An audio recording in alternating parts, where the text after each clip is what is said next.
Renata Agostini, é informação importante, nova, que chega aqui pela primeira vez. Renata Agostini falou com o ministro da Economia, Paulo Guedes, e ele disse a ela que o teto de gastos é uma bandeira e não um dogma. Renata, o que sinaliza muito claramente que sim, alguma mudança ele vai promover. Existe, pois é, vamos lá, vamos explicar desde o início, gente. O ministro fala de forma clara que sim, existem estudos dentro do Ministério da Economia para criar um sistema de bandas, um sistema de metas para a dívida pública. Isso está já há algum tempo sendo avaliado, esse estudo ainda não foi finalizado, mas ele está lá. Os técnicos da pasta estão olhando como viabilizar isso. Para que isso serviria? Bem, hoje a gente tem um sistema de metas de inflação, que já é bastante conhecido e é por meio dele que o Banco Central vai balizando ali como ele sobe a taxa básica de juros para tentar fazer o controle da inflação. Então, existe uma meta cheia e um intervalo de tolerância. É basicamente isso que o ministro Paulo Guedes diz que eles estão mirando quando eles olham para a dívida pública. Bem, como é que isso conversa com o teto? Segundo o ministro, não há uma intenção de acabar com a regra do teto, mas há uma intenção, sim, de propor uma série de outros instrumentos que vão ajudar o governo a controlar o lado fiscal. Então, eu vou trazer aqui, gente, exatamente o que o ministro falou hoje mais cedo, e aí eu trago também alguns bastidores com conversas que eu tive com outros integrantes da equipe econômica. Então, vamos lá. O ministro diz que, e aí eu estou tentando, aqui eu estou batalhando com o meu computador desde que eu cheguei, mas tudo dará certo. O ministro diz que o teto é uma bandeira, ele não é um dogma. O teto foi uma ferramenta útil para controlar gastos recorrentes, para impedir o inchaço da máquina pública, assim como os juros são ferramenta útil para controlar a inflação. Mas há outras ferramentas que não são o teto, diz o ministro Paulo Guedes. A pergunta, o teto vai acabar, ministro? E ele diz, o teto não vai acabar, mas ele ganhará ferramentas adicionais de controle. Trava de piso, e aí ele está falando, gente, de gastos do governo, privatizações, desalavancagem de bancos públicos. Tudo isso, segundo o ministro, é porque o objetivo final é a estabilização da relação dívida-PIB em níveis confortáveis. Então, o que o ministro está dizendo? Primeiro, gente, sim, o governo está estudando uma forma de uma proposta que vai mexer na âncora fiscal do país. Isso significa que o ministro entende que o teto tem que acabar? Não. Segundo ele, não. Segundo ele, outros instrumentos vão ser propostos para a legislação para que o país possa acompanhar qual é a trajetória da dívida pública. E esse sistema de metas entra nisso. O que seria isso, gente? Por que a gente está falando? Quando a gente fala aqui de o governo está aumentando o gasto, o governo está, como foi agora o caso da PEC dos benefícios, o governo está gastando 40 bilhões e está burlando o teto de gastos e isso é um problema para o mercado. Por quê? O mercado está olhando a trajetória da dívida. O país está se endividando de tal forma que está entrando num campo difícil, está ficando complicado de pagar os seus compromissos, né? Pagar os seus títulos. É isso que o mercado está olhando.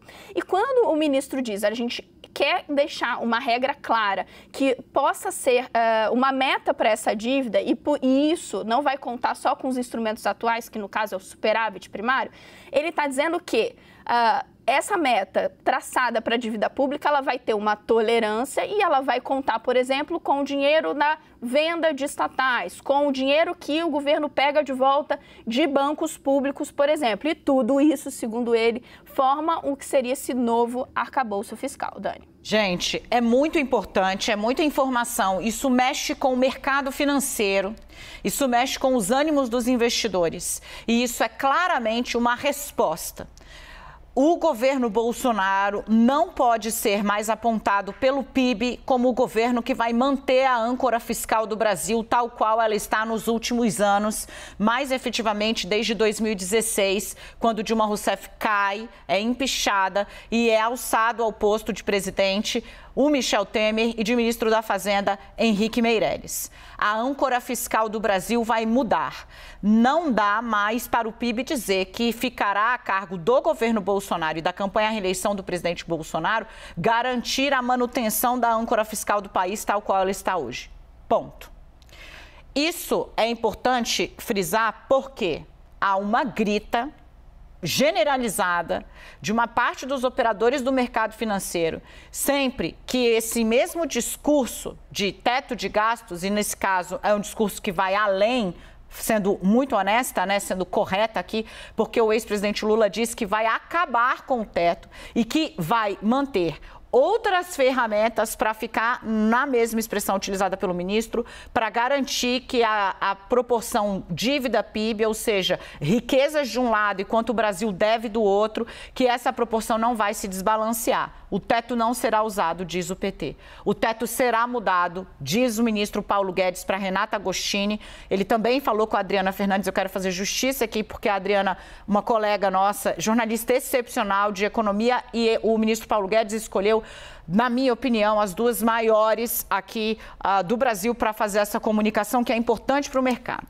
Então, a âncora vai mudar. Renata, o ministro está explicando, e aí é importante fazer crédito também à nossa super Priscila Yazbek, que trouxe, olha, a equipe econômica está debatendo mudança no teto de gastos. E agora a Renata clareia um pouco para a gente o que é que o ministro Paulo Guedes está pretendendo. Ferramentas adicionais é um eufemismo para mudança, né, Renata? Por quê, gente? Por que o próprio governo agora fala isso? Porque a verdade é que o investimento público no Brasil está estrangulado. Ainda mais com o orçamento secreto, que deixa uma parcela muito grande de recursos aí nas mãos dos parlamentares. Rê, se a gente puder fatiando aí o que tem de sinalização pela apuração e pelo on do ministro, que a gente pode esperar. E o que seria possível fazer no curto prazo, ainda esse ano?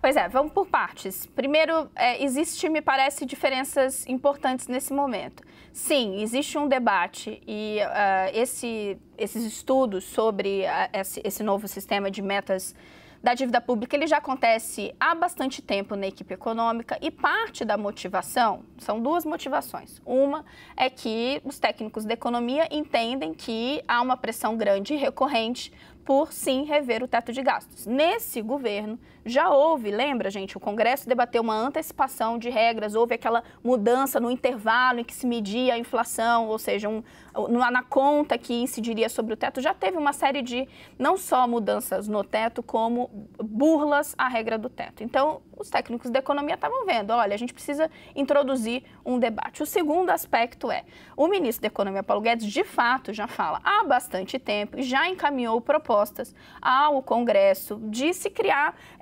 novas formas de se acompanhar a questão fiscal brasileira. Vou citar um exemplo, que é o Conselho Fiscal da República.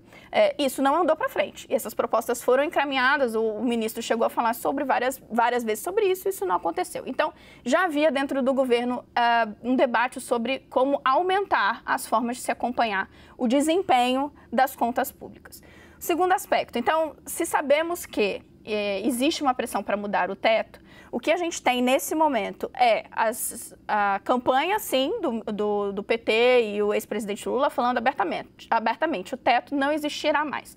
O que vai ser colocado no local? Não sei, se sei, não digo. A verdade é essa. Vocês vão ter que acreditar em mim que isso vai funcionar. Do lado do presidente Jair Bolsonaro, ele não está entrando nesse tema.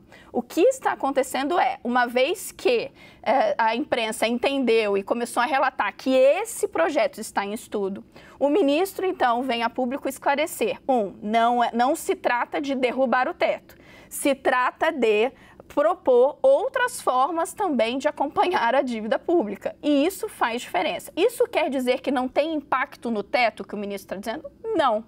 Mas isso significa que a gente não está falando em, segundo o que ele está contando aqui, né? Não está falando em acabar com essa regra e brotar algo do zero.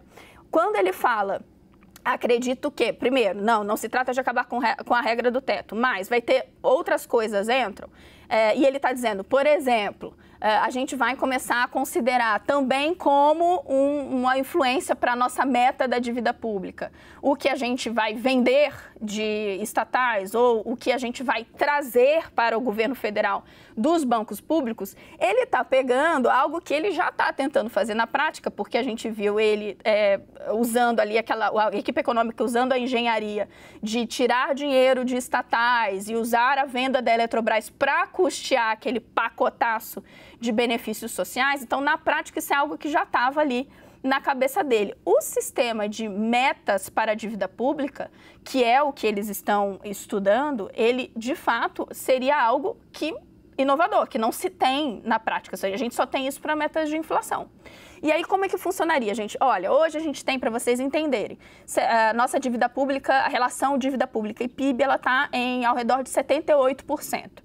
Então, você colocaria uma meta, isso ainda que é o alvo do estudo, né? Eles não têm isso traçado. E, internamente, eles falam que o ideal seria colocar uma meta ali mirando 60%, com um intervalo de tolerância de 10 pontos percentuais para cima e para baixo. Esse é o número final que eles vão propor? Eles ainda não sabem, eles estão vendo o que é possível. Mas o que isso faz de diferença? Isso faz de diferença que você tem onde mirar, então baixar até 60%, e o que você vai fazendo ao longo do ano, vendendo com mais velocidade ou gastando um pouco mais em certa área, isso vai depender do quanto você está evoluindo no cumprimento dessa meta. Parece muito árido, gente, mas na verdade quando você entende que quando a gente fala, olha, o mercado não gostou, o governo está gastando muito, você sempre tem que lembrar que o que está por trás é o interesse dos agentes econômicos em entender se o governo vai ser capaz de pagar suas contas. Honrar suas contas. Exatamente. Então, esse endividamento está sob controle e a relação, então,